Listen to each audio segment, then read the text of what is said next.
First one, true believers seek true fellowship. Number two, God does intervene and deliver. Doesn't mean you are to be unwise. And thirdly and lastly, deliverance from God. Deliverance from God does not always mean avoiding suffering or death. Deliverance from God does not always mean avoiding suffering or death. Peter sat in prison right there, waiting to be executed, preparing to suffer for the Lord, and he was sleeping like a baby. Why? Because he was ready to suffer for the Lord. Centuries before, Shadrach, Meshach, and Abednego faced a similar thing. So Daniel 3, I promise this is the last couple verses.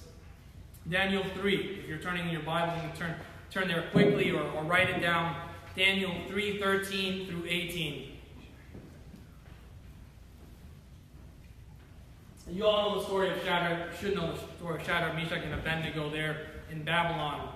And it says, verse 13, there's a statue erected, and the leaders wanted the Hebrews to worship Nebuchadnezzar's statue. So verse 13 of Daniel 3. Then Nebuchadnezzar, in a furious rage, commanded Shadrach, Meshach, and Abednego to be brought. So they brought these men before the king. And Nebuchadnezzar answered and said to them, "Is it true, O Shadrach, Meshach, and Abednego? Is it true that you do not serve my gods or worship the golden image that I have set up? Tell me if this is true. Now, if you are ready, when you hear the sound of the horn, pipe, lyre, trigon, harp, bagpipe, every kind of music, in other words, when you hear the celebration, to fall down and worship the image that I have made, well then, well and good. Everything is good if you do this. But if you do not worship Shadrach, Meshach, and Abednego, you shall immediately be cast into a burning, fiery furnace. And who is the God?" Listen to the question that here Nebuchadnezzar is asking, just like Herod probably had on his mind when he put Peter in prison. Who is the God who will deliver you out of my hands?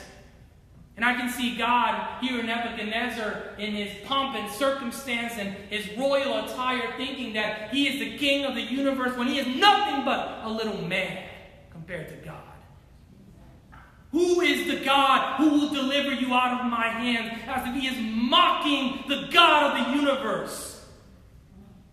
And Shadrach, Meshach, and Abednego answered and said to the king, "O Nebuchadnezzar, we have no need to answer you in this matter.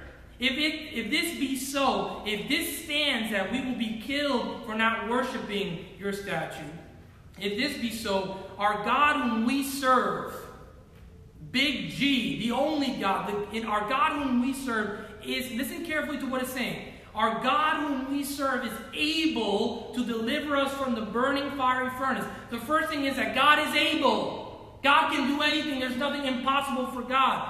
And he will, listen carefully, he will deliver us out of your hand. What God is there to deliver you? Shadrach, Meshach, and Abednego are saying in unison, yes, God can and God will deliver us. But if not, you've got to notice sort of the juxtaposition here in what they're saying. Verse 18, "But if not, if God does not deliver us, be it known to you, O king, that we will not serve your gods or worship the golden image that you have set up." What does this say about our last point, about God's deliverance? That God is able, as they're saying, but Shadrach, Meshach, and Abednego are making a really important statement, one of my favorite parts of the whole Bible, that God, they say it in the positive, God will deliver us, and then the next one they said, if he doesn't, how can you have, it seems like a contradiction.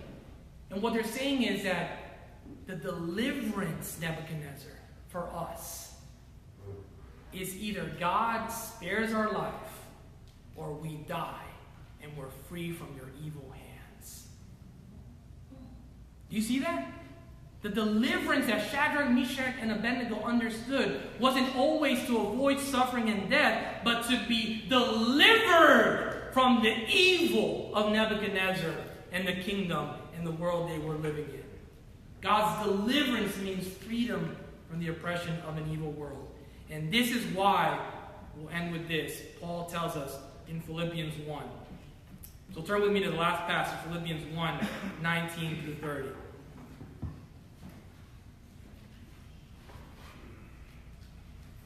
If you guys had endurance, we go another hour, but I know we got to wrap it up. Philippians 1, 19 through 30. And I want you to listen carefully to what Paul's saying. We know, I shared this last week, but this is a fuller context. And sort of tying this in with our last point, that God's deliverance doesn't always mean avoiding suffering or death.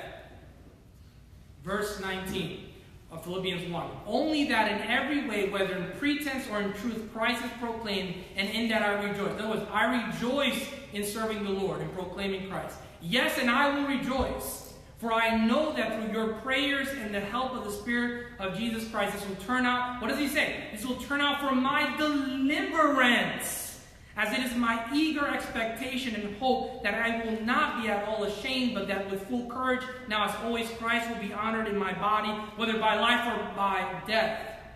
For to me, to live is Christ and to die is gain. For I am to live in the flesh, that means fruitful labor for me, if that is the case.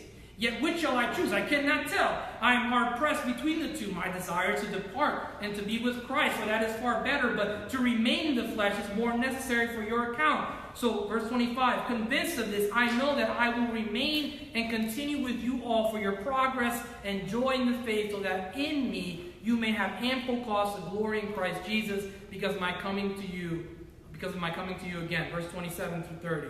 Only let your manner, and this is for all of you and all of this, including the service, the sermon, only let your manner of life be worthy of the gospel of Christ, so that whether I come to see you or am absent, I may hear of you that you are standing firm in one spirit and one mind, striving side by side for the faith of the gospel, and not frightened in anything by your opponents.